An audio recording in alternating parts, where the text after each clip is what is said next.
Welcome to the Troubadour Show, and this is the viewing room back. I have Mark Pellegrino, Jack Schumann, and Jennifer Bouani. That is an actor, two filmmakers, and whatever the heck it is that I do to talk about Fallout Season 2. So this is a follow-up to our former show about Fallout. The purpose and goal of the show, at least for me, will be to help you, the viewer, get more out of the show, understand it more, learn more about how to have a better experience, especially as there's going to be a season 3 from the show. So I thought we could have there's going to be two more seasons, Mark? Do you know? Okay. So how do you know that? Since I think maybe I found it out from my inside friends. I don't know. I know it's been approved for like 4 seasons. Okay. So we got some inside information for you guys viewers. So make sure to stay tuned and listen to us. We'll give you the inside scoop, kind of. I don't know if I can actually say that into the show. Okay. So there's a lot to talk about. We almost had a whole podcast before the recording. So now we have to try to capture this again and get into what the show is about, what you like, didn't like, things like that. Now I'll just say right off the bat, and didn't we used to do a thumbs up, thumbs down type thing? We did thumbs up, thumbs down, or or sideways. Yeah. Okay, so we'll start. And it's either 2 thumbs up, so we could do this, or I don't know. Okay. I can't. I don't know if I give it 2 thumbs up, but I could definitely give it 1 thumbs up. I very much thought it was very interesting. Jennifer, you said thumbs up. Yeah, last time on season 1, I was like, eh, and I went back and listened. I was pretty negative, but I'm giving it a thumbs up this time. Okay. It's growing on me. But not 2 thumbs up, because I did fall asleep several times and had to rewatch the whole thing. Now, is that the show's fault, or you just have a busy day? Well, I mean, if it happens a lot, they got a lot of plot lines going and a lot of stuff happening. So you really have to be on your toes when you're watching it. Yeah. Otherwise, like me, you forget half of it. Yeah. That's the challenge with TV today, for sure. It's a lot of exposition to remember. What about you? So what about you two, Jackson, Mark? So I was, I would say that episodes 1 to 4 were like a diagonal thumbs up. Okay. I'm going to call that it. Once episode 5 hit, it became like a serious thumbs up for me. Episode 5, I think, was pivotal. Okay. I have a thumbs up. Thumbs up. Just one. So 1 for all of us. None of us even tried the 2. So we're not blown away by it. Okay. So I really liked it because I thought it provided some interesting thematic elements that even built on what I liked about season 1, but what is just kind of began, but it really starts to flesh out this world and how big this world is and all the things going on behind the scenes. And I thought that was really interesting. So I'd like to talk about themes. And, one of the themes that I see is, obviously it's called Fallout, and which means that it's a post-apocalyptic story, but it's really unique. It's not just a Mad Max story where it's just, it's the roving factions are there. So that's always a part of a post-apocalyptic story, right? Is that water world, whatever it is, it's roving factions. And then what do you do with it? This has an element that I don't know if other shows or books have explored this element, which is that kind of master manipulation of variety of like the Enclave, Robert House, and all the kind of philosophical views of what I really saw as some of my criticism of modern progressivism, which is the fixing of the world, and that we could fix it, if we just tweak this.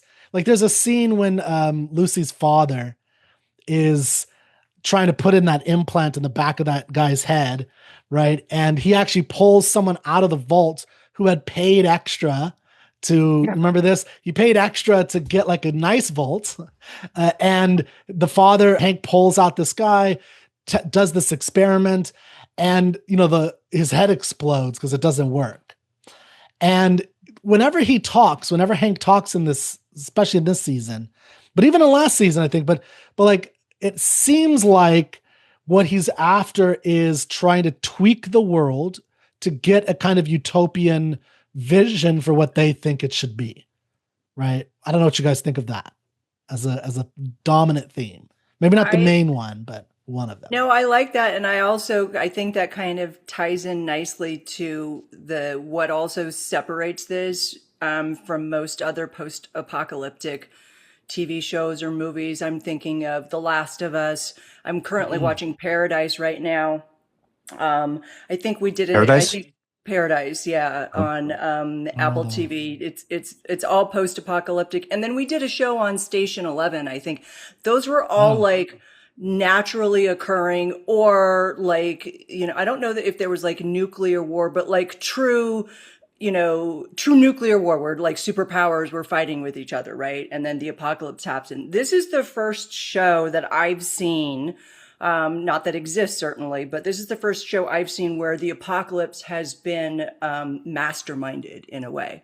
It's been created has it been created as a social experiment? We've got all these experiments with all these different vaults, and let's see what happens. The big question that season 2, sort of hints to and leaves, a little bit unanswered is who did it?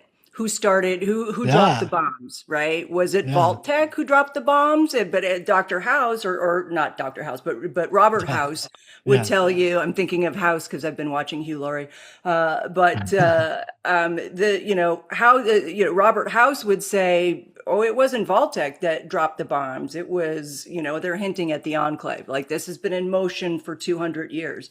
So I think that this is really interesting in terms of how it gets judged, because how do you take a moral stance when an apocalypse has been generated and not naturally occurring? There's so many different moral fingers to point, right, to that. But I think it presents, more interesting dilemmas for our protagonist, Lucy, because she's going to be learning about the apocalypse. She doesn't know the truth about it yet. Well, she knows her father engineered it, that he detonated Shady Sands. And that was another one of those moments in the show that made me think of it as this idea that the surface is the experiment, right? And that, because when you watch that scene, like, it's, you see this beautiful area, they're finally rebuilding, everyone's happy. This is Max when he's a kid, right? And then it cuts to Hank in the vault, and he puts down the pip reader, right? And then he goes to read to his young daughter, and the pip reader says detonation successful, and the whole thing feels like just a scientific experiment. And I think that leads to one of the things that is revealed at the end, and I'll put this at the beginning of the video that we're gonna have lots of spoilers, but at the end, that the real experiment is the surface, which is an interesting kind of, I guess, rug pulling from what we thought it was. We thought the vaults were the experiment, but it's actually the surface becomes the real experiment. And what that actually means, we'll see if they can deliver in season 3. But that's a pretty big change. So I would agree that in terms of Shady Sands, that was definitely the surface experiment, but that wasn't the whole of the world, right? Sure. Wasn't Shady Sands a competitor? What do you mean a competitor? Wasn't the nuclear assault mostly to take out business competition, so that they would monopolize the whatever it is they wanted to monopolize in the world afterwards, power, whatever it was they wanted to monopolize. Oh, so you're saying Shady Sands was a competition to Vault-Tec or something? I'm asking because I don't remember this. I don't remember the section. So remember, it happens 200 years later. So there's the initial dropping of all the bombs that destroys the whole world, that causes everyone to go into vaults or post-apocalypse. But then there's another bomb that goes off when Lucy and Max are children, and that's with the new California Republic. and which they were protecting something called Shady Sands. That's the remnants of Shady Sands. Well, Shady Sands was a new civilization that was burgeoning. So it was a functioning, like there was a scene where Max and his father is talking about how he has clean water. Now they have much clean water as they could ever need, and they're going to be able to do crops and all this stuff. So like, in other words, humanity has rebuilt a new thing. And then Hank sends a nuclear bomb with somebody who's got a chip in the back of his head to kill them to destroy what they built up, to destroy the rebuilding of the world. And that's why initially in season 1, I think Moldaver comes to Hank to get him at that time, right? It's one, he has the nuclear or the infinite energy, but also he's this evil guy that we think and Lucy thinks is actually a good guy. And then in season 1, it's revealed that he's this horrible monster. And that's kind of the discovery that Lucy has in season 1. Wouldn't the presence of Shady Sands jeopardize Vault-Tec's whole plan? I mean, you have to eliminate the competition. I mean, if they show a successful civilization out there, then Vault-Tec, the managerial class, has been cryo-frozen to rise up in the future and recreate human nature to be, the benevolent, peaceful society that they think they're going to engineer through their technology. It becomes a wash if somebody's already been able to create a paradise on Earth without any of that stuff. Then why do they need their tech? Why do they need any of it?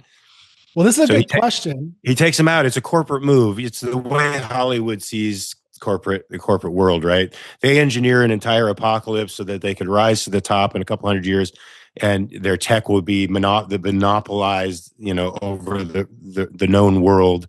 But then this little upstart community rises up that actually shows great potential. Well, what do you do with that if you're in Hollywood and you think, business people only get rich and prosperous by stomping on the necks of their competition, by killing them or doing something nefarious? They don't actually try to beat them honestly.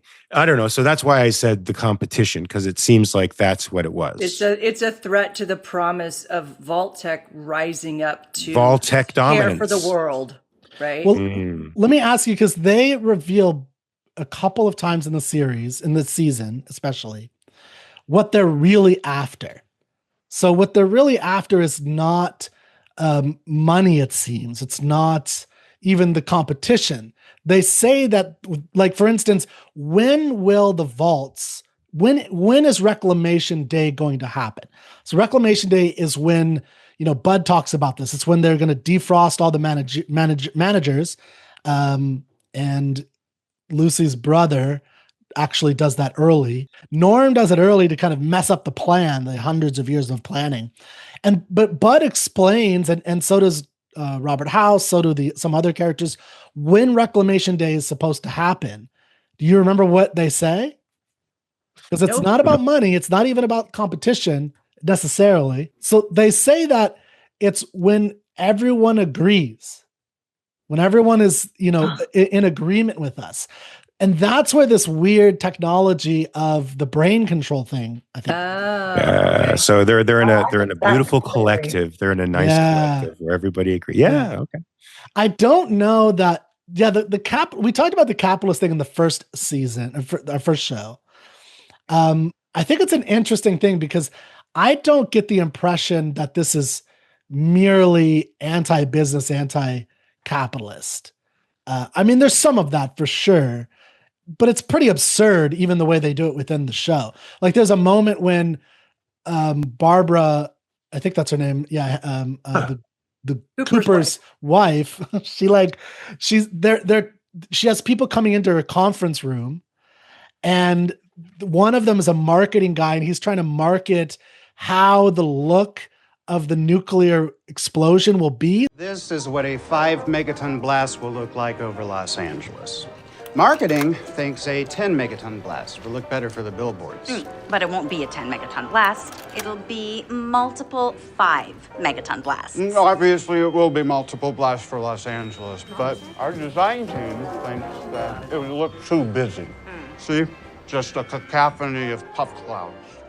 So it could be designed well. And they're eating these huge burgers, too. And it's just like, I mean, I don't think they actually believe that that's what a business would do, maybe, but it's just so absurd that it's funny. That did, and I hate to, I don't know how Mark's going to feel about this parallel, but that reminded me of the parallel in The Boys, where the marketing team is, they're like, oh, and we can do this, and we can do this, and we can do that, and it's just like completely devoid of any kind of empathy or any kind of care for human beings as a whole. But it was sort of like along those lines. I think they do have that clown show sense of the way things are. Okay. Right. I mean, not these. We're drawing parallels to other shows. So I just saw Joker again on the plane, and there's a clown show representation of rich and poor in that show, where the rich are assaultive, uncaring. They have zero empathy for anybody below them. What really sets off Fleck's murder spree is 3 Wall Street guys who happen to be drunk and then beat the crap out of him in the subway until he goes off and murders them. It's just it's a cartoon version of history. It's a cartoon version of Wall Street guys, of avarice and greed, and of the heartlessness of the rich, which forgets that the charities are funded by the wealthy. Sure. I will say that the wealthy capitalist countries actually have the kind of capital to support poor people. So I think it is. I really do. They're absurd. Of course, it's absurd. It's over the top, but it's doing so because it's a wink, wink, nod, nod, nod, nod. I mean, they're tongue in cheek. They're joking, but they're not. It's kidding on the square. I will say though that one of the things that I enjoyed about season 2, or I don't know necessarily about enjoyed, but it really did. I remember our season 1 discussion about how they were just like, I mean, they're caricaturing, the evil capitalist.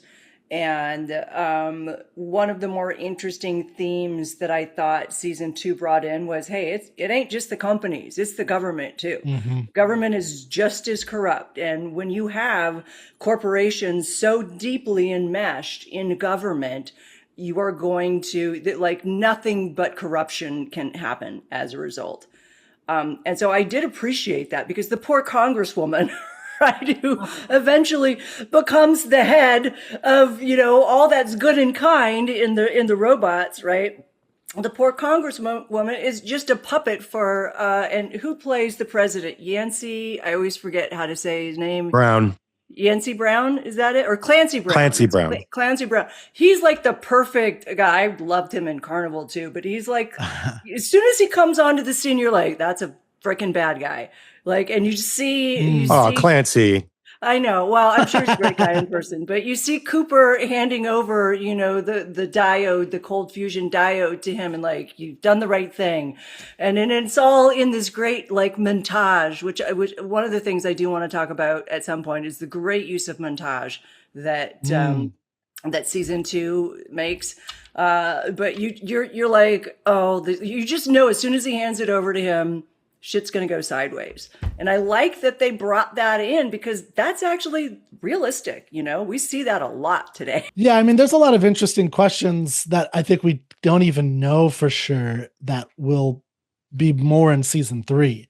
So for instance, I don't know that the senator is not on the side of the enclave in this, despite what happens to her. Mm-hmm. So I don't know yet.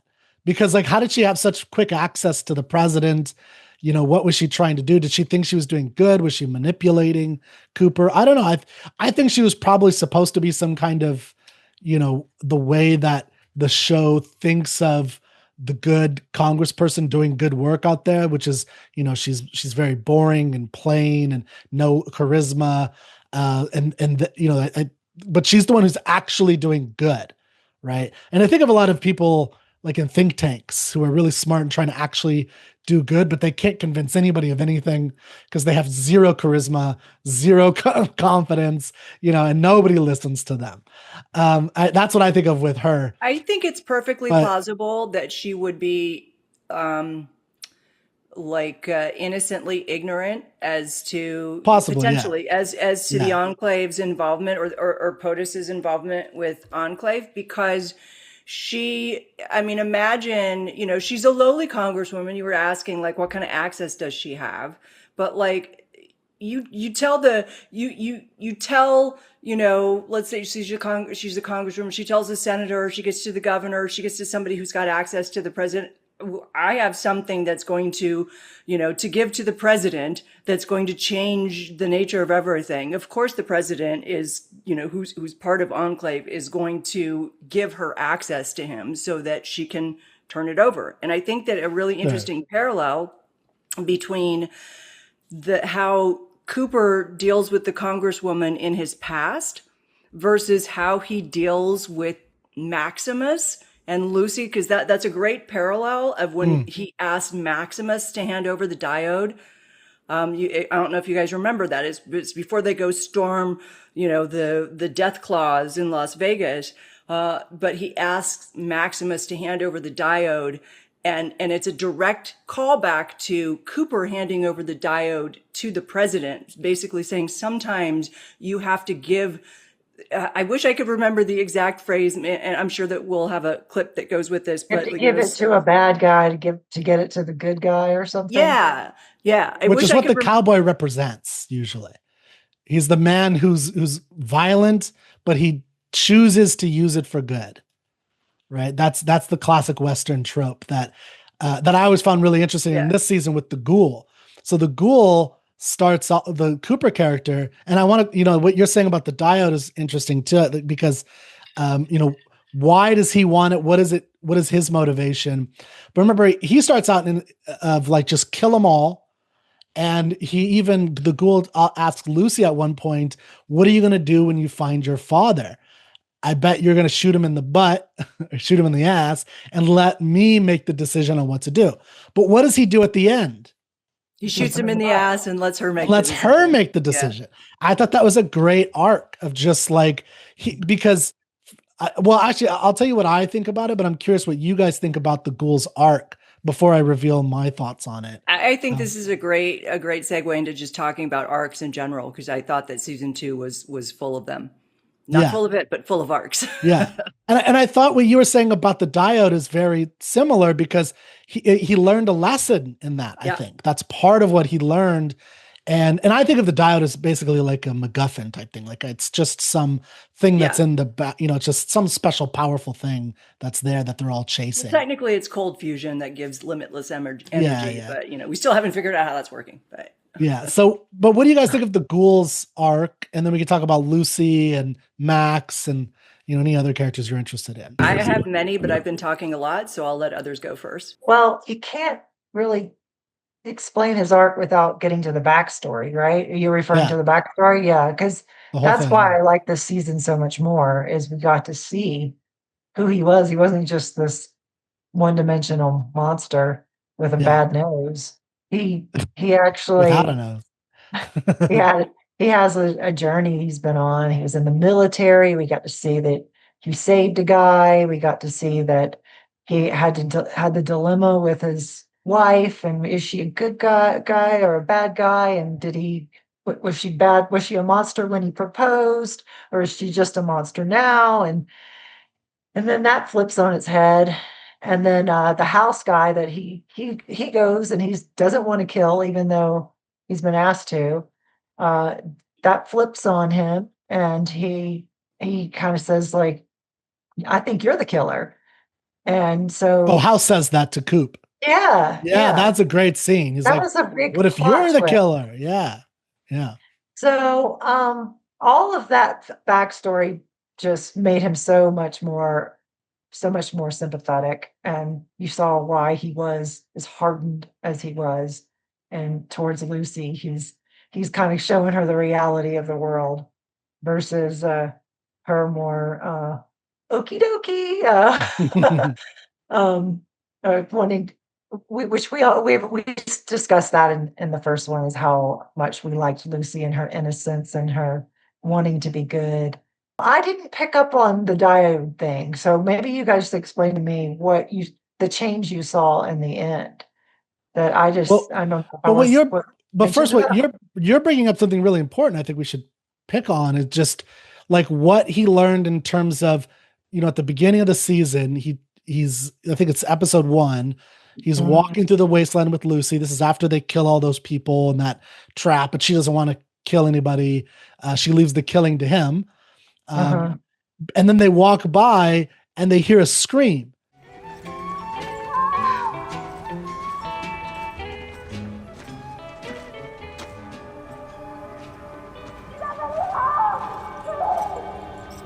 Right now, the good guy in the story, in the Western, in the action story, what is he supposed to do? The good guy's always supposed to go rescue the girl who screams, right?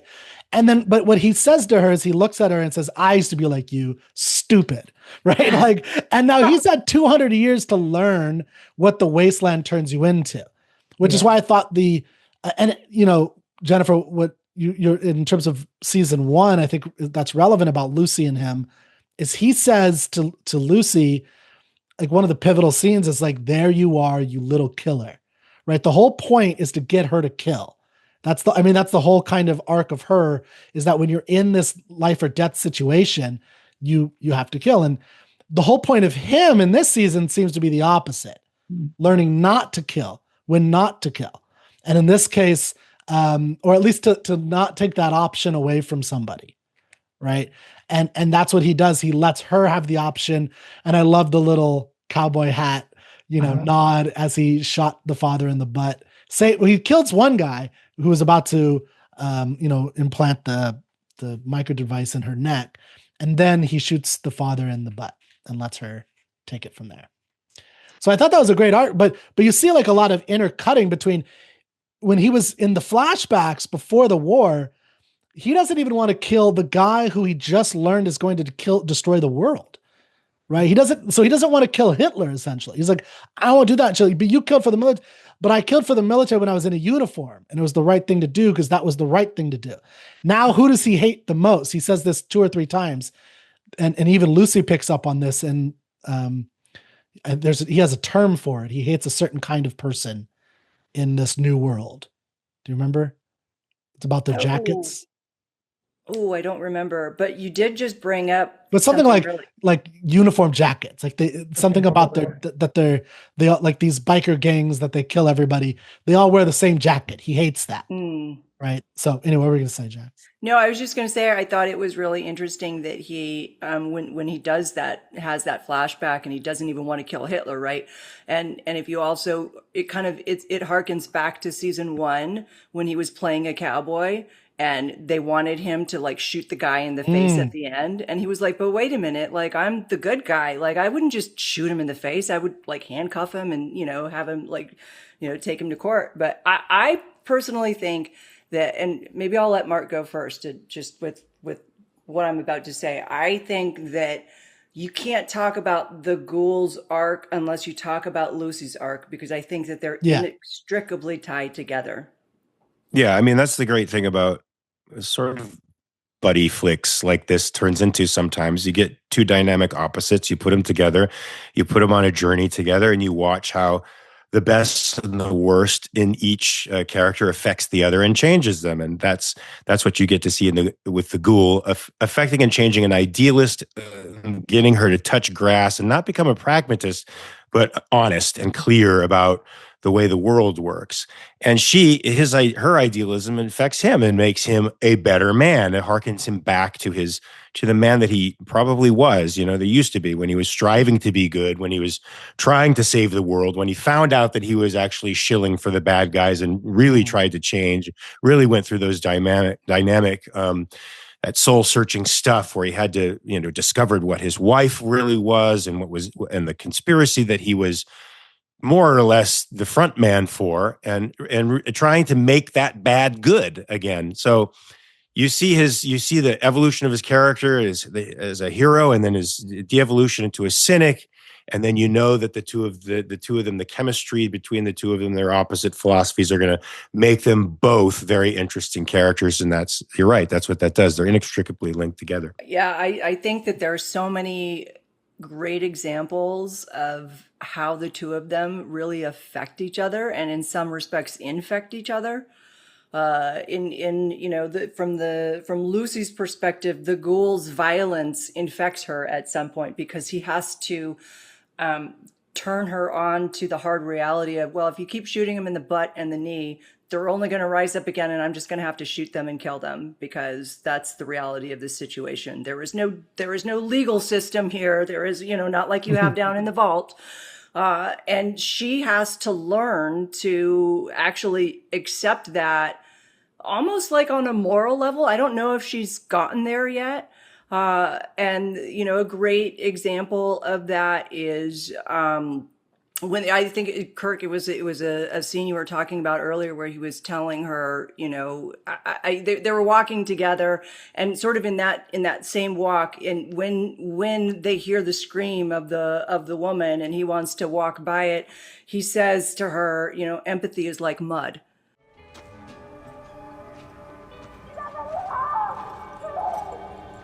I think it's coming from inside. Empathy's like mud. You lose your boots in that stuff. Well, I'm not just gonna let someone die while I listen to him scream. Folks been screaming for 200 fucking years. Did it ever occur to you that if you helped them, they would stop? You want to know what I was like before the war? I was just like you. Stupid. I thought that was like such a brilliant piece of writing, and I was trying to find the production script, to see if that actually, was something that a writer wrote or that an actor improvised. But I can't. I don't think a line like that would be improvised, to be honest with you. That sounds like a writer's line. Seems pivotal to the story. I noted that the dialogue was very, very quick and short and succinct and to the point. There were a lot of moments like that. Very little television allows for that kind of improvisation. Television is the medium of the writer. Yeah. And look, the script supervisor is sitting behind the camera waiting for you to, make deliver mistakes. That line. Yeah, they want you, especially if it's a really good writer and they've won Emmys or Golden Globes, and they're really particular about dotting the I's and crossing the T's. Not that improvisation isn't, allowed. You can. But more often than not, they want you to say the words. That's good. That's good inside baseball insight, Mark. Yeah, thank you. Yeah. No, that makes sense. And one of the things, Jax, you were talking about that makes me, the real world complement to like a Lucy, for instance. I really see her as, whenever I'm seeing people who I think have a good kind of heart, super empathetic, super virtuous,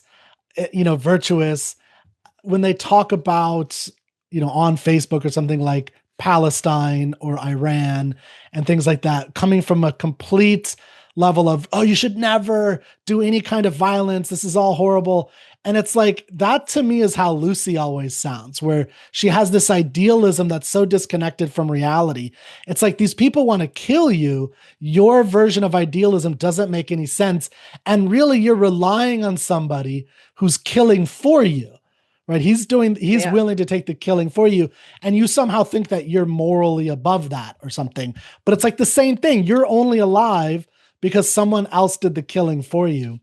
And I just found, I suspect, I don't know, because I know a little bit about Jonathan Nolan. I mean, I've seen Westworld, and the Nolan brothers are really interesting as writers, and Jonathan Nolan, I think, wrote several of the Christopher Nolan stories for some of his movies.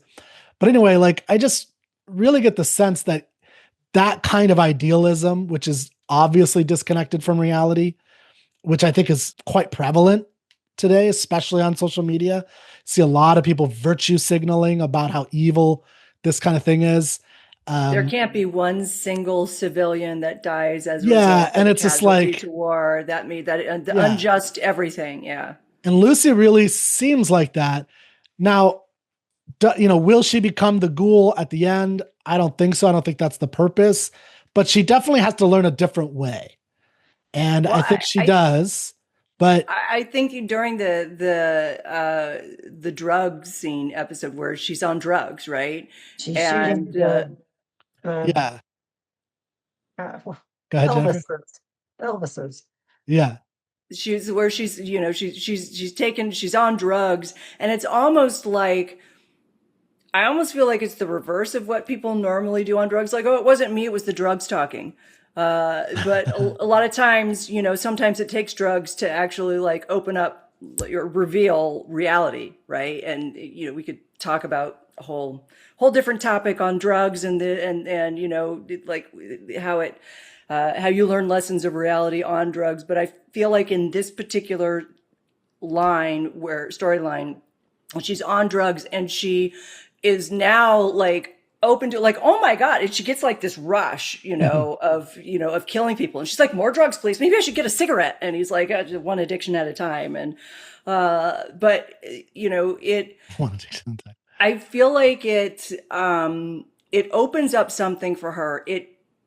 The fact that she actually is killing people, like aiming for their heads and killing them, it opens up something for her. And that's when I think that the writers and the director did a really great job of making us question, not just this one time, but also at the end, making us question, is Lucy giving up her morals? Is she giving up her moral fiber and her idealism and her being so principled? And is she now just like shooting all these people? And then, she doesn't feel bad about it at the time, but then we kind of fast forward to the scene where I think it was in episode 5 too. Again, my favorite episode. We fast forward to the scene in episode 5 where she has to go into this general store. She's been given bottle caps by Ghoul to buy the Addictol and to get the drugs out of her system. And she ends up going into the store, realizing that nobody's really there and basically robbing it of like, she's like, oh, because things were like way too expensive. Something's off. Things are way too expensive. She gets the Addictol. She finds this big hammer fist thing. She gets some other stuff. And then you see like this character coming down the stairs in like, big feet for tiny shoes. Like when we see him, he's got like this tiny little shirt and a tiny little hat, and he's like ginormously fat. Clearly not the actual owner of the store, because there's a picture of the owner of the store. And in fact, the owner of the store is dead naked in a barrel. Yeah. And so, he basically, they have this like back and forth, and then he pulls a gun off the wall and she's like, I don't want to shoot you. I really don't want to do it. But like he aims at her and she just shoots him dead. And then a woman comes in to the store and looks at Lucy and is like, who are you? And her response is, what's her response? Oh, who are you? I don't know. Actually, her response is, I don't know. I don't know it. Oh, okay. Yeah. Am I a murderer? Yeah. Yeah, interesting. And that's like pivotal, because that's where we see her questioning, am I just like the ghoul? But the thing that I love about their arcs is that the more she questions whether she's like him, the more he starts to be more like her. And like at the end of season 2, I feel like their arcs aren't complete, but they've come to a different level or a different layer in their relationship, a different understanding. Apparently we have 2 more seasons. But one thing, Jax, I want to point out is that what was different about this season versus last season in the killing, because the world kind of expands, is the difference between the abominations and the smooth skins. So Lucy is okay with killing abominations. That's who the ghouls she kills. She seems okay with that, even when she's, when she has a choice to save or to give the, what's it called? This is actually in the game, like the medicine to her friend, the ghoul in episode 1, or that lady who is, hurt from the monster or whatever. She goes into the lady and she says, medicine is for humans. So she has differentiated between, ghouls as non-humans, who she sees is going too far in that direction versus humans. Although then she goes into a camp full of humans, and they are Kaisers, right? They're operating based on love Caesar. that. Yeah, and it's Macaulay Culkin, by the way, which I love. He's great. I think he was great. And and like it was just she in this horrible scene, and then. Do you remember what they did to her? They put her up as a martyr, right? She was on a cross. And I obviously, again, to me, that's just the filmmaker having fun at this whole thing of just like, look how she's, silly she is. She's basically like a Jesus. But then later she kills those people on drugs, like you were saying. But again, when I say people, there were ghouls, and she seemed to be okay with killing ghouls. It's when she kills the human that she has a real problem with it. Now that's what she has a moral conundrum. And that's, I think, how the show deals with her moral conundrum. In the first season, she lets loose ghouls, including a rabid ghoul who's going to kill all of them. That's how silly she is. She's so ignorant she does that. Now she's learned more of, okay, ghouls are okay to kill, but I don't know if I want to kill humans, because then I'll be like my father, who's a ghoul in the, yeah. And now, by the way, so her father shows her a way to not have to kill people. So he provides her another alternative, right? Which she turns on him at the end. Which she chose on him. So what do you think of that alternative to killing people? So instead of just killing whoever and using violence, he uses a different alternative. And what did you think of that alternative? The alternative of taking away a person's free will. Yeah, right? Yeah, taking their free will, but they're nice. Like he was very convincing. The actor is a great actor. He's like, but look, he's stapling that guy in the head, and he's like, they're gonna kill each other. Like those two people they're nice to each other. Those two people are nice. Like, and he was talking about these tribes. And if you think about where there's conflicts in the area in the world right now, I mean, if you could just push a button and they're all just friendly. Now they don't have free will, right? They just obey, but it's like. Then you'd have peace in the Middle East. You'd have peace in the Middle East like that, right? If everyone just push a button. That's what I liked. That was the theme that I got from it. It felt like it was everybody trying little moral experiments, but ultimately it is a discussion of good and evil, and that's what I didn't get the first round in season 1. And the season 2, it really became clear.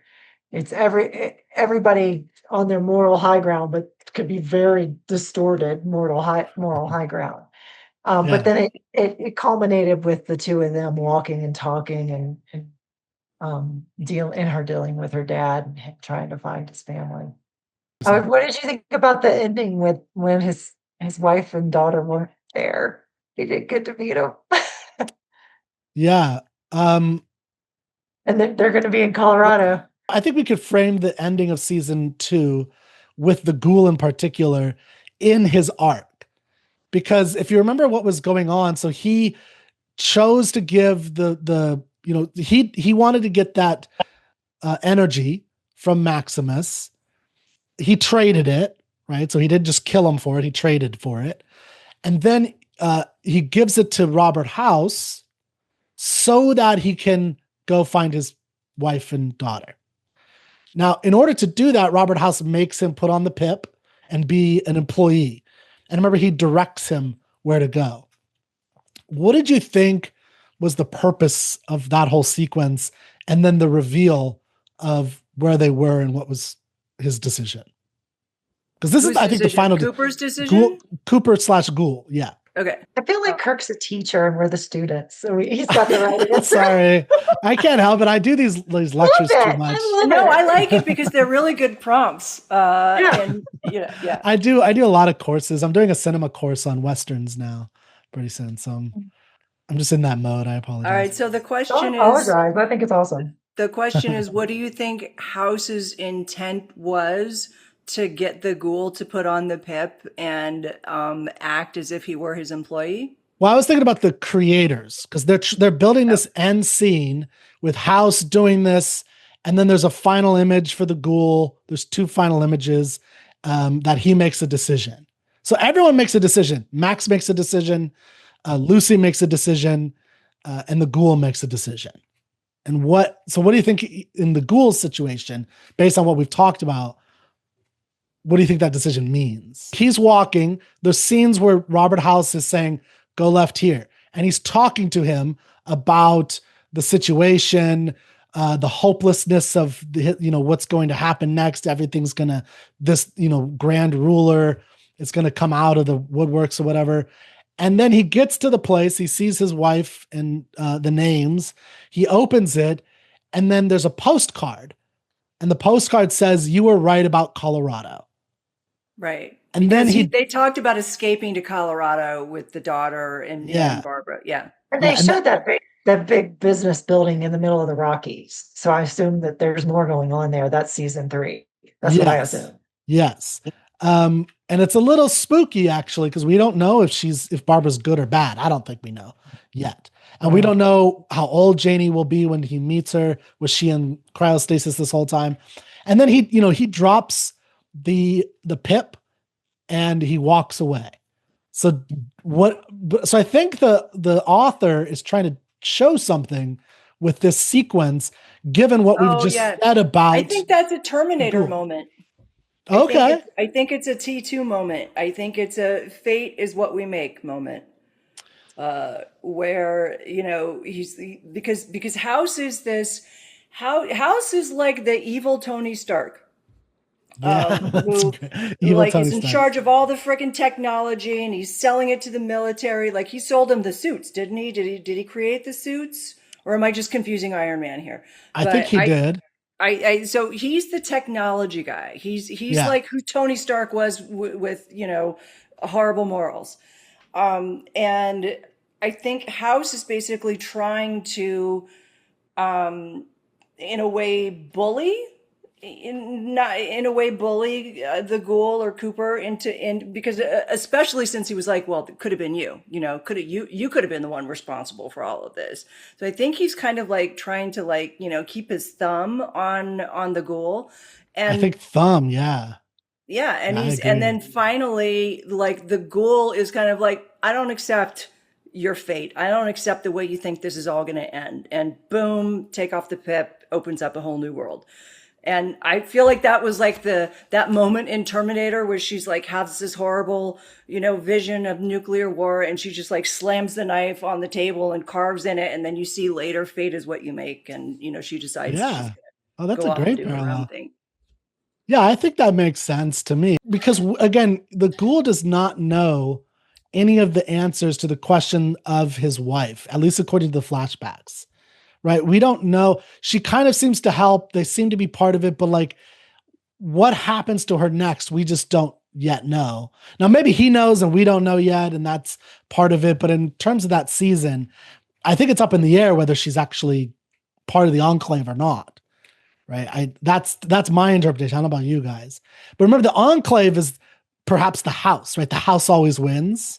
Yeah. And you thought that was Robert House, but Robert House is like, no, it's not me. There's somebody else pulling the strings. Well, I got the impression it was like investors, like the nebulous investors, like the venture capitalists. Well, this is where the Fallout lore is actually helpful. I don't know if I want to reveal everything, but just the Enclave, as far as I understand it in the games, is a faction of the US government. Remember, this is a future. This is 2070. It's retrofuturism. So it's like, it's in the future, but it's in this weird little bubble. But they're like this faction.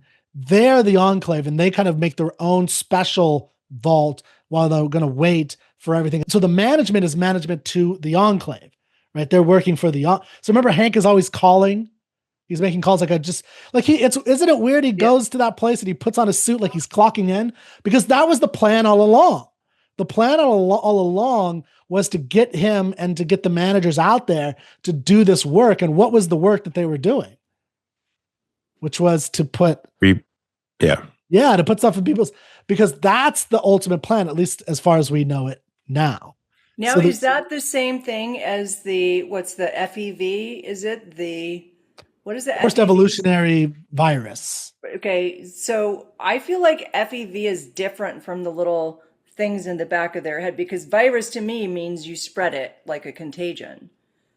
Yeah, so FEV supposed to be different from the little like mind control things on the back of their necks? that's how we get the super mutants, and you did meet a super mutant. Did you know that in this? Yeah, the one that actually saved Coop, Yeah. right?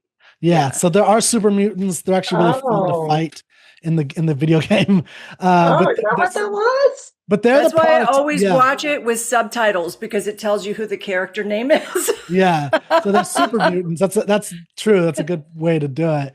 I think the death claws are part of that.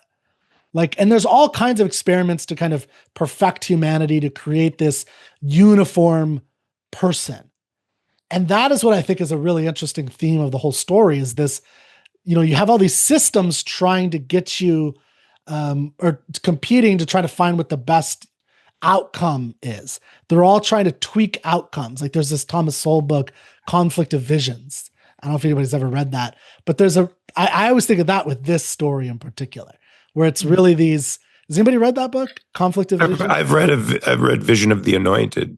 Okay, I haven't read that one, but A Conflict of Visions it's just this idea of what these intellectuals are all about. Is they're in their ivory towers, and they're kind of just planning out what the future will look like based on weird theories they have, even though they've never, gone out and picked up a hammer and built a business, not even a lemonade stand, and they're going to tell mega corporations how to work. And it's like, so I really think that this story has a lot of that in that, where it's in season 1, Max says to Lucy, when they're standing over Shady Sands, and she realizes that it's been bombed, and she learns, wait, there's a second bombing? There was another atomic bomb?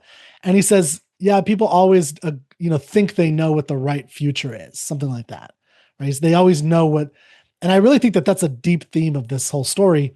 And then you have these kind of individualists who are going throughout it. The Ghoul, I think Lucy, Max.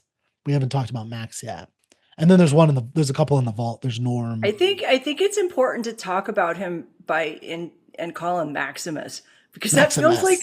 it feels like like we're in a tragedy here. Like when we refer to him as Max, he's like everyday guy, but when fair. it's Maximus, it's like, where's his role? Because when we end season 2, he's like a de facto leader. Right. I mean, the NCR, the and season 1. No, when he's he's defeated, with the help of the NCR, he's defeated the Death Claws. And he is, he is like, everybody's betting on him to win or lose. And then, the guy that lost his arms is like sniping with his foot. The Ghoul. The Ghoul. The other, not Cooper the Ghoul, but the other. Sorry, the other you're right. Ghoul that was running the bottle cap, baby fat, or not baby, but the bottle cap child labor thing. Child labor. Yeah. But he makes a good point in that scene. I have to mention, for those, you see, Mark, the writers had to know a little bit about the value of child labor in foreign countries, because he's like, all those kids out there, they're dead, man. You're lucky to be in here. And that, it's not very PC to say that today. No. I've heard, sponsored by Timu. Yeah, exactly. But it's something that a lot of people, I just have to point out, because so many people don't understand that about, building wealth in a nation. Of like, it's easy for us to say, don't be a child, don't have child labor. But like, those kids are dying in the streets. They need something to get them some food. But sorry, that's a divergence of something. That's true. It's easier to see it when it's in an apocalyptic world. Yeah, exactly. That's why I'm like, I know these authors, they're interesting. They're not bad. They're not so straightforward all the time. Yeah. Jax, I didn't mean to cut you off. I'm sorry. No. It was like great commentary. I don't know if we're like done with the topic, but something that really strikes me is, I think of that end scene between Lucy and Hank, where he chooses to erase his own memory. And at first you think he might be like doing something nefarious to other people, but then you realize like he pushes the button and he erases his own memory. And and to me, it made me think of that, of what they say in Game of Thrones when the Night Watchman dies, like here and endeth my watch, like my watch has ended. And it to me, it was like that scene is so interesting, especially when I compare it to, this is a weird parallel, but when I compare it to, you guys remember the character Stephanie with the one eye missing who escaped from Canada? And we see, and she's what do they call it? She's a leader of Vault 32. She becomes the leader. She And becomes she married Hank too. She married Hank, which we learn, and she's the mother. Wife. She's the mother, right? No, she's not Lucy's mother. She's not Lucy and Norm's mother. She just married. Okay. Yeah, right, she was married before the war. Okay. And then so like anyway, but so she marries Hank to get into the vault, basically, and then we see Stephanie's backstory. This is one of the cool things that I really liked about season 2 is that they gave it to you from different perspectives. You got a Barb perspective, you got a Stephanie. It actually reminded me a lot of Lost in when Lost would go into various backgrounds of their lives before the airplane crash. But you see the life of Stephanie. You see how Stephanie got to be in the vault, and she was in Canada after Canada's been annexed by America, and they were like calling it Little Canada, although we call it like America Junior or Little America or America Junior, whatever. But like you see her mom, Stephanie's mom, as they're both being attacked.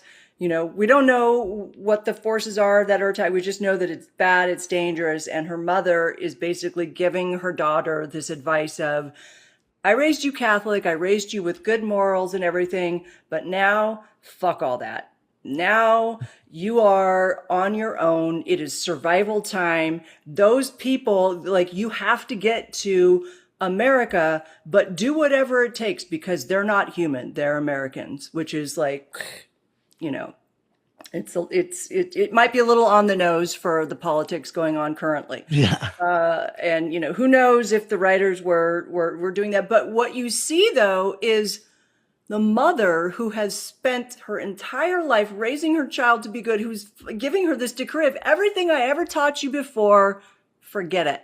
Forget about it. Now all you have to do is survive, do what it takes, kill who you need to, lie to who you need to. And that's exactly what she does. She becomes this cornered animal trying to survive, but she does very bad things deliberately. And you compare that mother-daughter relationship to the father-daughter relationship of Hank and Lucy, who's always taught her to quote unquote do the right thing, be logical, be reasonable, give people, be kind to people and everything. And so that's when we see Lucy on her journey from season 1 to season 2, she is, constantly trying to adhere to these values that her father has instilled in her. And then with that death scene, when he decides to, it is technically his death scene, right? It's the death of her father. And he basically, when he chooses to erase his memory, he's basically effectively, maybe he's not saying this to her, but effectively what happens is, I've given you all the tools you need. And now you have to go forward and move along on your own. And we don't know what's going to happen, because it's not just you lose your memory, but you become part of a hive mind. So, and she destroyed what had been the epicenter, the heart or the brain of that hive mind, which was that senator woman with, that she was in charge. I think that's what that scene was, is that they used her mind and personality to be the personality of all the people with the chip in their head. I think that's what that was about. Because all those people are like, I think it was a double meaning. If I'm being a writer, I would want to totally write that in as a double meaning. Double But meaning. you also, go ahead, Jennifer. you also, to build on what you just said, remember Stephanie completely cuts off any connection to her daughter or her child, doesn't even name her, nothing. She's just zero empathy, like jarring empathy. Yeah, I don't know what she's after ultimately. I don't either. So she seems to be part of the enclave, because she makes the call at the end and says, initiates phase 2. Yeah. And that's when we really realize, I mean, we kind of already realized this, but Norm learned about phase 2 at, like, I think episode 1 or episode 2 or something, when they go up, with all the frozen people, they go up, and then that guy is like, oh, I was there when I was ordering lunch when they were talking about phase 2. So he knows what the next phase is. We still don't know what that is, though. I'm just like, what was going on with the incest club? What Well, the heck? yeah, I definitely wanted to get into the vaults, because phase 2, it says, at least that guy in episode 2 or 3 to Norm says something about the phase 2 relevant to the vaults 31, 32, and 33. Yeah, that's those 3. And then that's when Stephanie at the end says something about, she's in charge of 33, I think. And she says, initiate phase 2. And she's about to be murdered. So we don't know what that is. Like, think about it. She was a runaway from Canada. Oh. She's a maid in the hotel. And then Mhm. she marries Hank. And now she's actually implementing phase 2. Well, and Wow. Hank obviously I don't know if she's pillow implementing, talk. but yeah. Well, I mean, like, obviously commanded it. Hank has told her about phase 2. Somehow she got it Yeah. out of him. Yeah, I think we don't know. She could just be saying, like, it's time. Like, the ingredients are there. It's like a spy in America saying they have the nuclear weapons, go to phase 2. And then they would, that doesn't mean that I don't know. We just don't, as far as I know, we don't really know what the role is. Maybe she is in charge. Maybe she's secretly the one in charge. But yeah, so the incest scene is interesting. Mark, the individual in charge of, or who's at the center of that. And it's a really interesting little microcosm. I'd like to show a couple of clips of it while we're talking about it. But one thing I thought was interesting that we could talk about before, Mark, you talk about what you want to talk about, if that's okay, is, I don't know if anybody knows, but the aspect ratio changes for a second. Yep. And he plays like, although I think it's in his mind. I think it's imagination. Yeah, that's like a fantasy. That's a fantasy flash. It's a fantasy flash. Yeah, fantasy flash of this dance sequence about uranium fever, which I think is a real song from the 1950s, which really speaks to the vibe and theme of the overall show. I think this retrofuturism thing, which is this idea of, it's in the 1950s, the feel of it, where it's the Leave It to Beaver era. But there's this real was the center of the table, and that reminded me of my grandmother. She loved to serve Jello. Yeah, and they all feel like 1950s people, the way they talk, and they feel like what we would say in video game land, like NPCs a little bit. And so I thought it was just an interesting sequence where he has that fantasy, and then Betty comes in and tries to show them or remind them of the reality that they're all going to die if they're not careful and they can't fix the water. And then there's like that confrontation between the two. But yeah, Mark, do you have anything to say about that scene, or that you want to say? Super fun scene. I mean, Rod Luzzi was a student of Tracy and mine at Playhouse West, so I'm really happy to see him doing very good work out there. He's a strong supporting character in that show, and I got the impression from that confrontation that's bodes more confrontations between him and his group, and some another faction that's forming in that vault, and that he may be the leader of some form of I don't know. I don't want to say revolution, but certainly a movement or something in that vault that'll be interesting. And I thought he did it very well. I mean, they sort of mix genres with the musical content and stuff that. So I got to see some untapped talent on the part of Rod. Yeah, it was a good scene, man, and I think it potentially foreshadows some interesting conflict on the road. Well, and remember in season 1, he applies, or he runs to be one of the leader, and he has that scene where he's like, who am I kidding? And he like marks he marks for Betty, so they all vote for Betty, including him, even though he's running. But yeah, I just found like he has a little arc, right? So in this season, so he starts off as this childish little person with his lollipop, like going down with nothing to do. And Betty's just trying to give him something to do. So she's like, yeah, go for the snack budget, or go for this, start something for committee for people. And so he starts it up. Gets a purpose. He gets a purpose, and he finds like he wants to help people feel better about being the product of incest. But he slowly starts to move into another direction.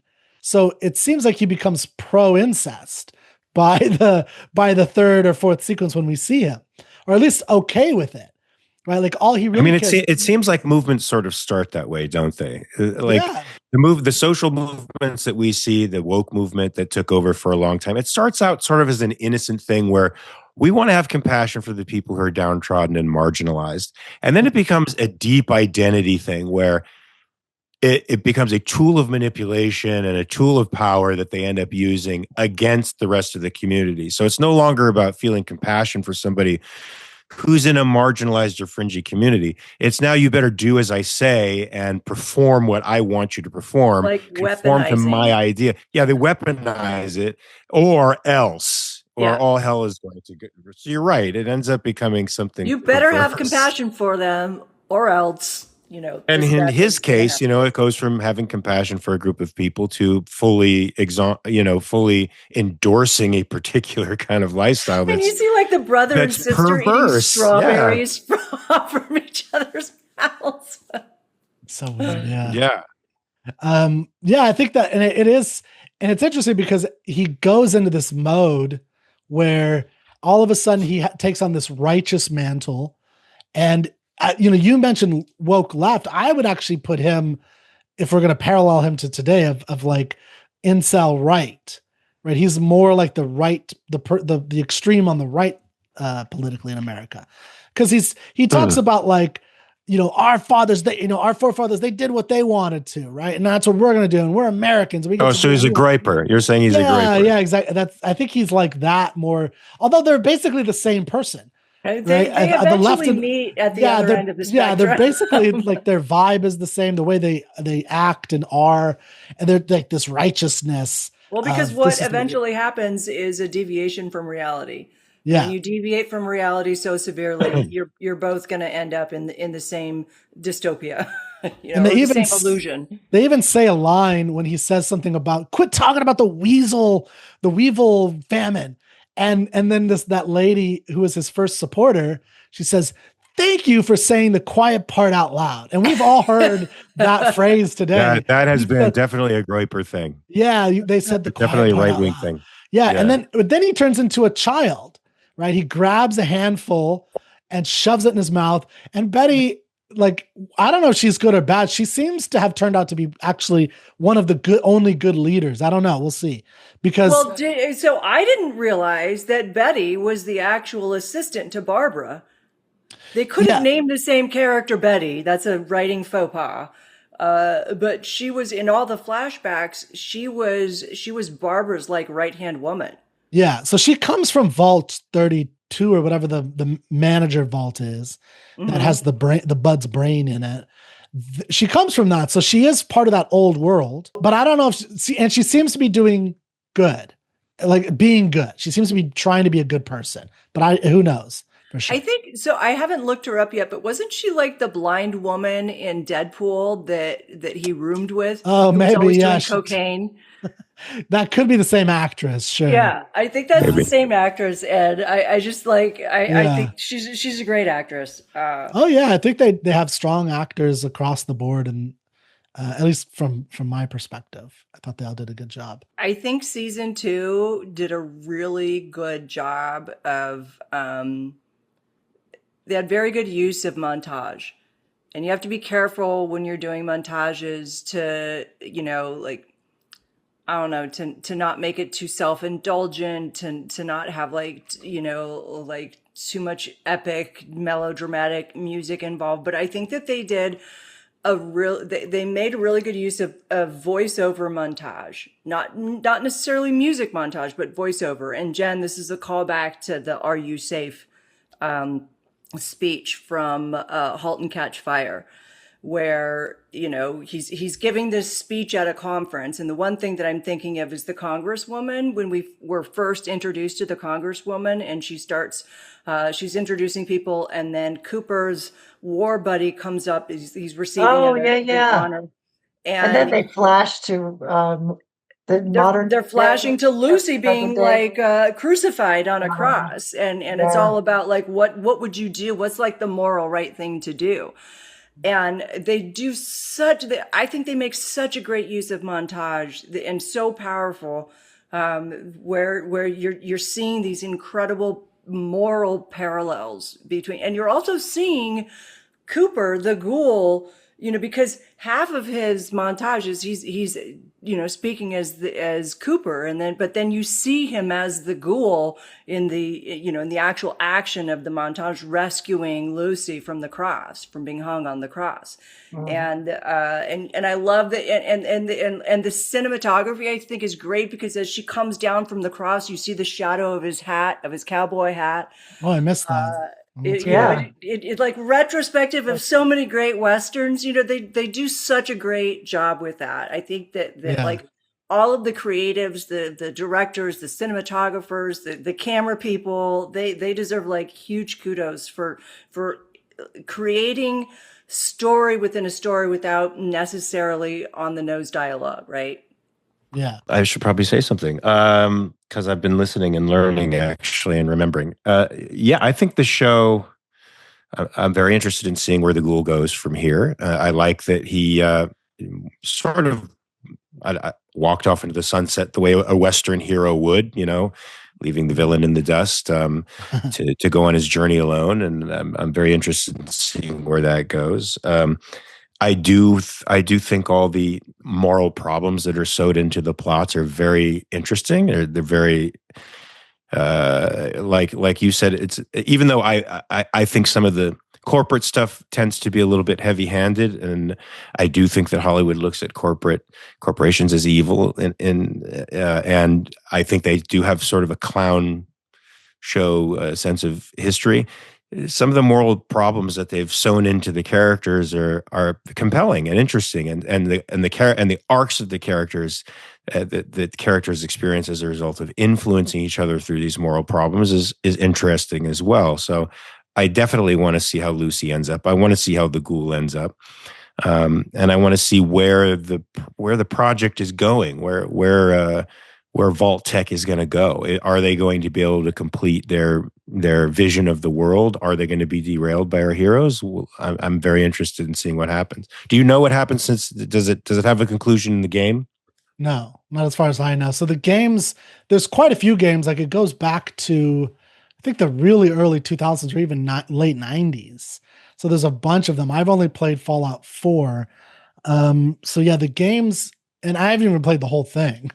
I played, because they're very long, and especially the later ones. So there is one that's Fallout New Vegas, and but yeah, I don't know exactly. I think the director is taking it, and it's in a kind of new direction, or he's taking it into somewhere new, and it's supposedly it's going to be canon for Fallout 5, which the Bethesda is working on now. So it'll be part of that new world that they're creating, whatever that will be.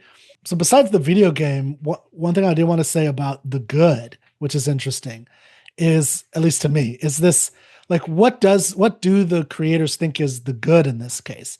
And I noticed that there were a couple moments when they emphasized this, and as an objectivist, this is more where my bells went off, actually, than the corporations. The corporation stuff was just so absurd. It was just satire to me. It was like Squid Game level. Yeah, it's a Squid Game. I mean, the thing that always triggers me a little bit is the ignorance about resource wars. That's such a common idea. I just have to let that go. It's part of all science fiction in a sense. We're going to have resource management problems because we're going to run out of oil. Nobody ever doesn't anybody ever reference the bet between Paul Ehrlich and Julian Simon, for crying out loud? You know the bet, right? I don't. Oh, yes, drinking everything the west of the Mississippi. No. Paul Ehrlich was the I know who he is. population bomb. He said that Yeah. we were going to run out of resources by, I don't know, I think the time has passed like 30 years 2000. ago Oh already. yeah. Yeah, so I think the economist Julian Simon made a bet with him that he could pick whatever minerals that he wanted or whatever resources he wanted, and the bet was that there would be more of them in the future and they would be cheaper. Oh yeah. And Julian Simon won, and nobody knows who Julian Simon is except for some objectivists, and everybody knows who Paul Ehrlich is because in the environmental world and in leftist academia, you fail up. You become more famous and people rely on you more as an intellectual. When it's a the less catastrophe? accurate you are. You predict catastrophe, but it never comes true. And you lose a bet like that. Yeah. So they always talk about scarce resources. We're running out of they have no idea how the price system works or how capitalism conserves resources. Yeah. No, and so that I agree 100%. I agree with they've been making those predictions for 200 years or whatever. We're going to run out of oil and run out of XYZ, and they just don't understand how the mind works and innovation and things. But so I just, like I said, I think that I don't even think of that as part of the story. That's just the impetus that the audience will buy into so that they could tell their story. It's just the framework that like, but don't you think that's lazy because it's so typical? It's so typical. I mean, with the exception of maybe Barbarian Invasions, the story, Dan Arcand directed movie, the bad guy is always businessmen. It's always corporate guys. It's always, who have corrupted the government, tech guy like House. Right? It's like, these freaks that they pull the levers of the world. And that's not really the way House it works. Actually, I think he's trying to save Vegas. So Vegas actually is the one place not hit by nuclear weapons because he preserves it. So I think he's more complex.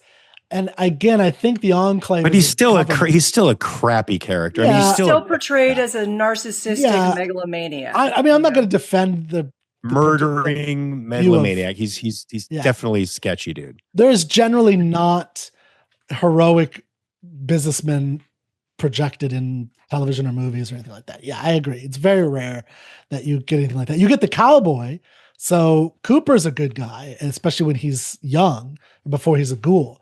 Yeah, so you get the actor as the great hero, the artist, the artist and the cowboy. We can get behind those guys. Yeah. I get so tired of the trope of like the higher up you go in management, the more corrupt you are. But nobody likes managers. but it's well done. I don't want to knock it because it is well done. I just feel like everybody does it. It's like the lazy way to do shit now.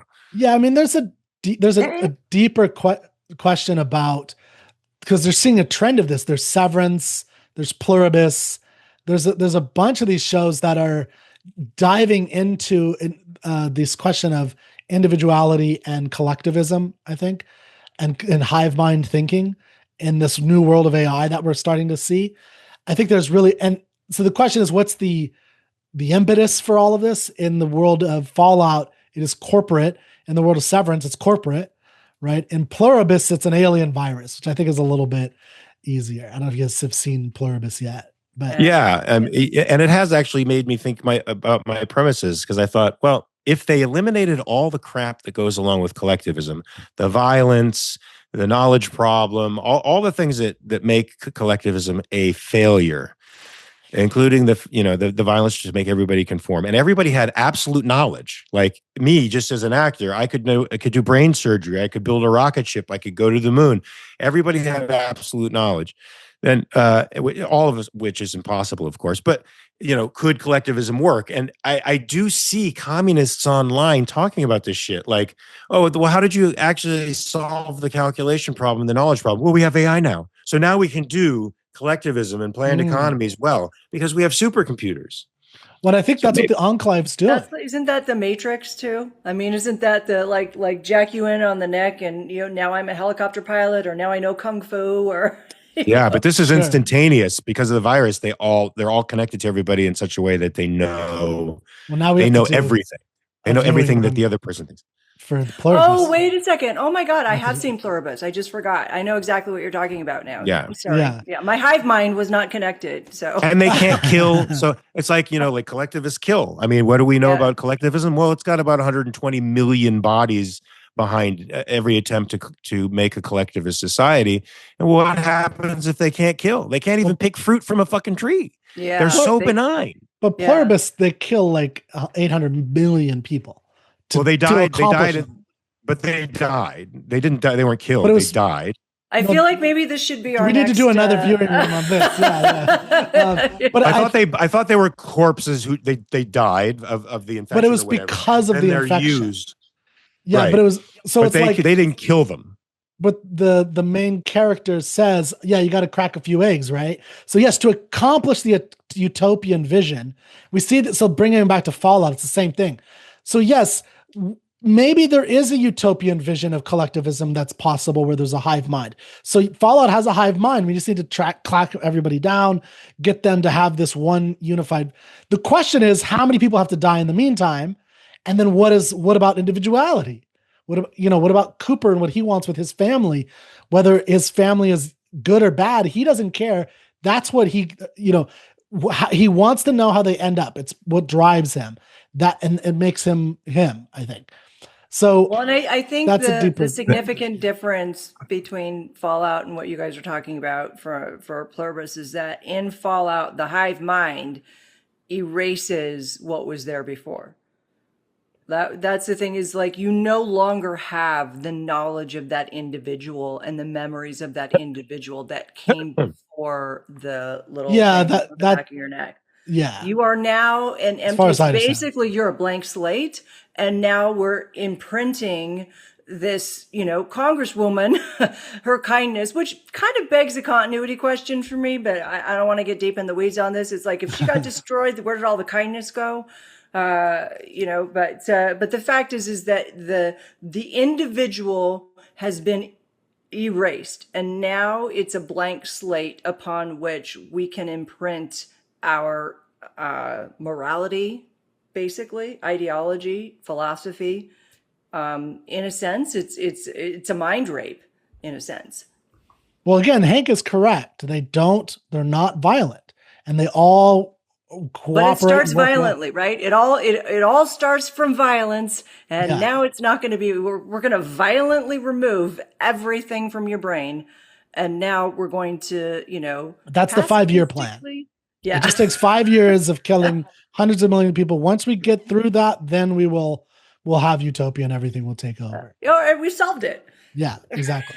So I guess the last thing I was going to say. I only brought up all that stuff because. Did you get to the thing that drove you crazy? Was it that? That's what I was going to say now. Oh, yeah. So like those things I just kind of accept, as I was saying. The thing that does it doesn't drive me crazy, just like is interesting about how they do the good and what they think the good is the pivotal scene to me is when Maximus, Jax, he's lying down. He's been fighting the death claws with his armor, which is a special armor. It's better than the normal armor they've used before. It's a new and improved version, by the way.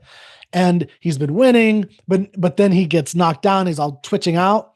And then he hears his father's voice saying, I grow up to be a good man. And then what does he do? So his armor doesn't work anymore. And he's got these. He takes it off. He takes it off. Yeah, and faces the thing by with a basically roulette naked. table.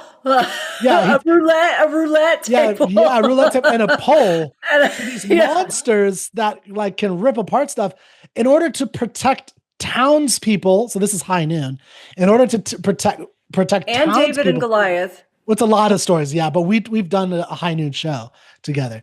But in order to protect the town people who don't want to even help him at all.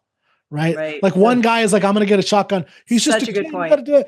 And then there's that woman who's taking bets like, I ain't doing that. And then they don't do anything. And then what ends up, of course, saving him is the New California Republic, which, their goal is to rebuild democracy, right? They rebuilt Shady Sands. But the question is that you're now, so setting up season 3 is you have the Brotherhood of Steel, which now the main guy that was in charge, that was Maximus's master, essentially, he was trying to be a unifier and unify the knights of all these people so they could bring, betterness to the world. Because of what happened with Maximus, he's going to be the destroyer. That was the after credits scene, if you stuck around. Mm-hmm. So he's going to be the destroyer. Then you have NCR, which is going to try to rebuild democracy. Then you have the Raiders, and they are the basically the Legion. You mean anarchists? Yeah, sorry, the barbarians, the Legion. Sorry, the Legion. Yeah, the Legion. They're setting up Kaiser's Palace. Kaiser's Palace with Macaulay Culkin at the top. They're going to set up Home Alone with their traps and stuff. But their point is, I think, to just have a society of strongest, the survival of the fittest, the might is right type of idea. And then I think you do have the whole Vault-Tec world, the corporate fascist world, which is the idea of social experimentation. So you're having all these different, and the enclave. Or so technocrat social. Yeah, technocrat. Yeah. So now we're going to have all of these kind of battling it out in season 3. I don't know what the hell season 4 is going to be. I would think it would end with 3, but we'll see. That's great. I love that. That's actually deep. Yeah. So we'll see. I mean, they could screw it up though, to be fair. We don't know what they're going to do. I'm excited to see what they do with it. I like the Nolan brothers. So, yeah. I'm excited. Am I the only person who okay, I'm only looking at 2 instances, but if you look at The Last of Us and Fallout, there seems to be this video game trope of father figure mentoring daughter figure. You see that a lot in The Last of Us, obviously, but even in Fallout, the Ghoul kind of, in a sense, he's not, I never see anything friendship between Lucy and the Ghoul. It's more like a parent-daughter, a weird father-daughter thing. Is that just my imagination, or is there some weird video game obsession with father-daughter stuff? I agree with Mark in the sense that they are more the buddy cop than father-daughter. I think father-daughter is a little different. So Joel definitely is pure protector. And that's not the same thing as being a buddy cop where they're just 2 people piss each other off all the time. And it's the dynamic that creates something new. I think maybe the reason why I went to that is because the Ghoul / Cooper has so much wisdom and history. And he's got 200 years worth of knowledge that he's trying to. And yet he learns from Lucy. He does. Yeah, you're right. You're right. Well, but Joel also learns from, I can't remember the character's name now. Ellie. So he learns to love again, I think is the whole point. Right? He learns to love, to open his heart up. Not just that she's a package, but she becomes a daughter. And that's a different kind of learning than I think what Lucy and they're kind of on parallel paths. That's a good point. Or like going in the opposite direction of the humanity spectrum almost, right? That's a good point. So yeah. Now there might be something to what you're saying. There's definitely something about the post-apocalyptic stuff. I mean, you have Pluribus, I've also noticed something about realism, that people are really obsessed with realism more and more. And that's an interesting thing. I think The Boys is like this, where they're trying to bring these superhero characters, but and then flip the kind of flip the morality of it. What would happen if a person really had unlimited strength? Well, obviously they would rape everybody and kill it, right? So that's no offense to The Boys. I actually enjoyed watching The Boys, but that's kind of the take. It's if there was a real Superman in the world today, what would he do? He wouldn't be good, obviously. He would do nasty things. And it's that's a malevolent I think it's perspective. I don't know if it's just that they're saying that the absolute power corrupts. I think it's just a kid who was warped from a very early age. Well, yeah. He became warped and he had this power. What does a warped person do with the power of Superman? Well, he uses it to satisfy his pathology, basically. Yeah, and I appreciate that they did that. So yeah, I didn't want to go off on too much of tangents, but actually it kind of goes back to the parallel. Maybe I'm just gonna Jax, you're good at this. Bring it back around. It kind of goes back to the parallel of the relationship between Lucy and her father and Stephanie and her mother. and in terms of, how you've, if you look at Homelander, he grew up in like the shit environment. Not to say that Stephanie from Fallout grew up in a shit environment, but she got sage advice from a woman that she loved and admired to don't look at these people as human beings. Look at them as people that you need to kill. And Lucy gets advice from her father is as misdirected as his principles are. I do feel like Lucy's father, and not to say that, like the road to hell is paved with good intentions, and he has paved his way to his road to hell with his good intentions, but he still had good intentions. He was trying to do better. Hank was trying to instill a better morality in his daughter than what he experienced on the outside, I feel.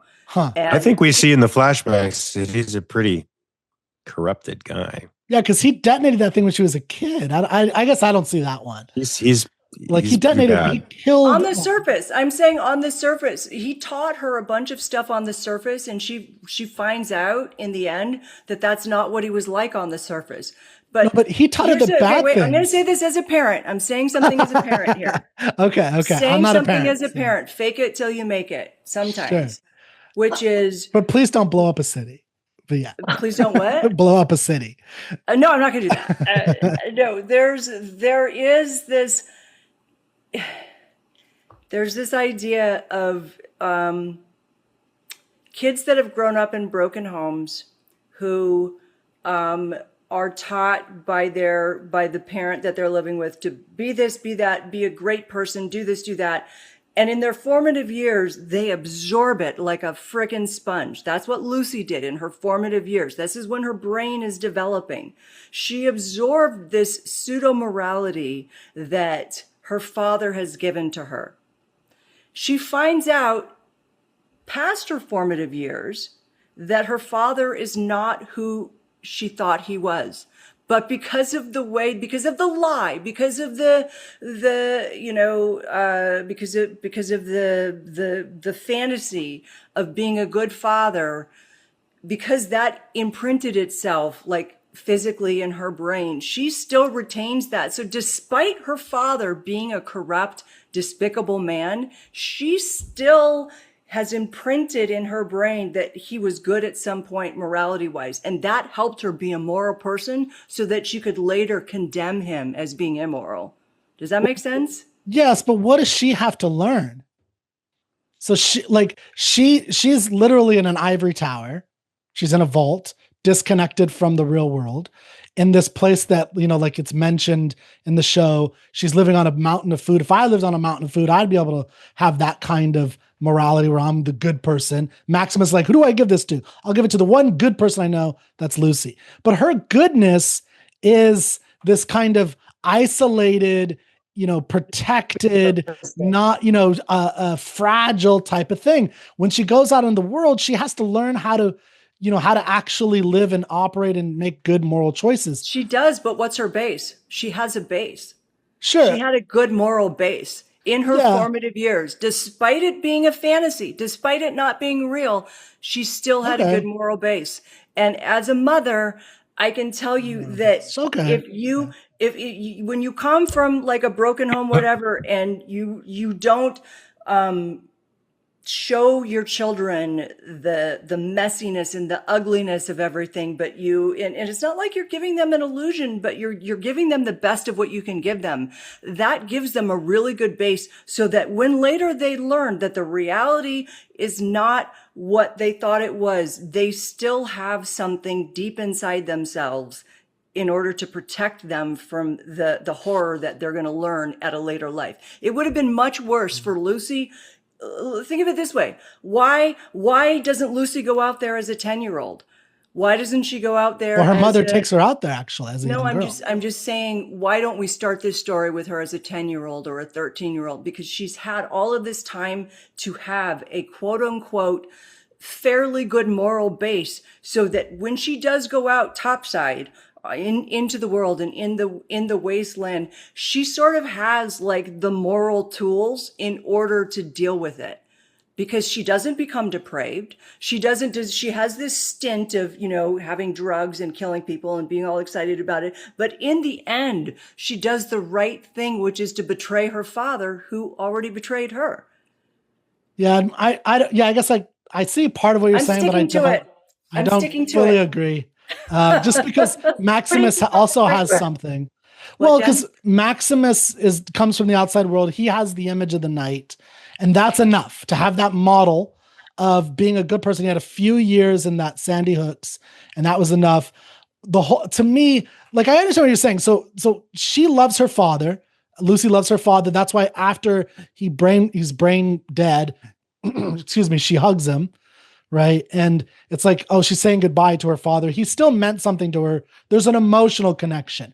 But like what he wants for the world and for her is to put them in this protective bubble where he's the one in charge. That's not, I just don't think that's how you morally train somebody. Where it's like, that wasn't how she thought about his training in they read books her developmental together. years. What, Jen? They read books together. Yeah, that part I liked. There's definitely this side of the dad that when she was small, it was giving her this morality. They were reading books, they were talking about it. He went down a different path that she was not privy to see, thank goodness. And then she wakes up to it. But yeah, I do think he influenced part of her world vision. I think that's a good point. The moral tools she needed to survive, despite who he was on a moral level. Sure, I'll agree with part of it. Sure, I'll agree with part. We can agree to partially disagree. Well, I'll agree that what he was doing was he was teaching her. He was telling her a story that was not true.